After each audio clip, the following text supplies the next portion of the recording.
À l'occasion de la sortie de son livre Gueule de nuit chez Flammarion, la chanteuse s'est confiée à Challenge sur son parcours de businesswoman sur plus de 4 décennies.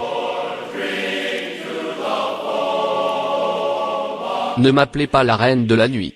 À quelques jours de son 89e anniversaire, Regina Abramović, alias Régine, chanteuse populaire et ancienne dirigeante de nombreux établissements de nuit et discothèques de 1956 à 2004.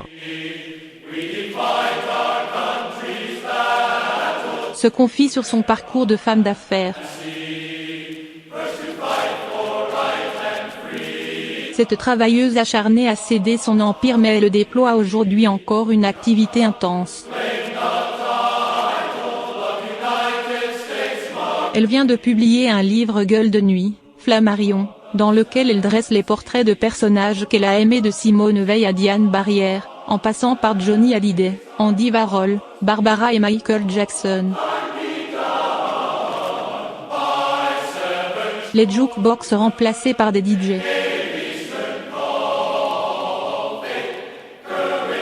On a du mal à le croire aujourd'hui mais c'est cette petite femme énergique qui a inventé les discothèques à Paris et à Saint-Tropez au début des années 60 et qui a su créer des lieux à la mode en y invitant des célébrités toutes devenues ses amies.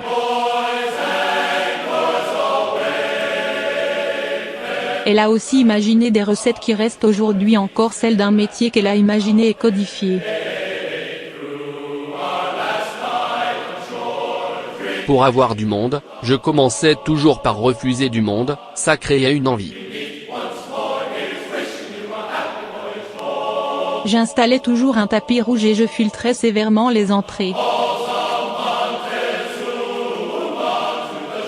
Refuser les entrées pour créer une frustration et renforcer la fierté de ceux qui sont admis et le désir de tous les autres.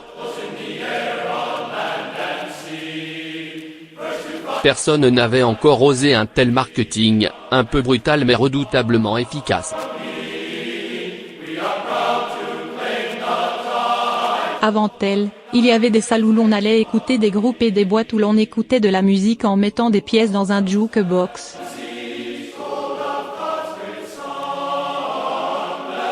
Quand des gens adoraient un titre, ils l'achetaient 5 fois de suite, c'était pas formidable pour créer une ambiance. Cela paraît évident aujourd'hui mais Régine est la première propriétaire de discothèque à établir des playlists et à engager des disquaires. Des employés chargés de passer les disques qu'elle avait choisis. Le mot DJ ne sera inventé que bien plus tard. Je faisais comme aux États-Unis, je ne passais jamais une chanson en entier.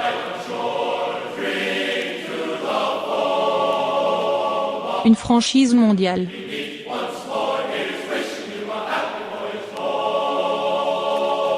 Elle est alors la première et sans doute la seule aujourd'hui encore, à avoir créé un groupe international de discothèques ainsi qu'une marque Régine.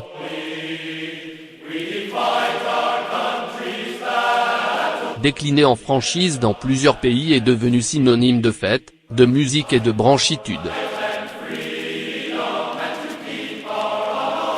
Parmi ses nombreux talents,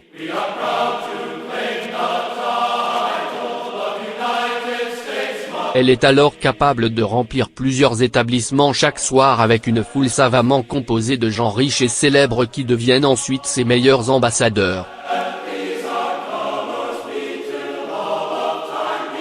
Star montante du rock, du cinéma américain, des affaires et des médias.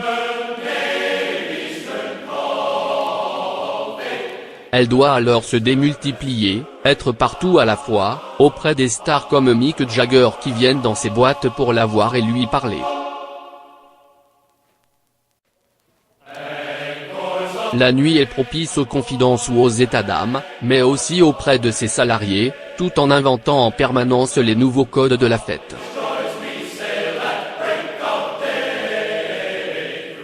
Quand j'ai ouvert une nouvelle boîte à Paris, j'ai eu l'idée d'inviter toute la troupe de West Side Story, je leur ai dit venez vous amuser, je vous invite. Imaginez l'ambiance, C'était juste les meilleurs danseurs du monde.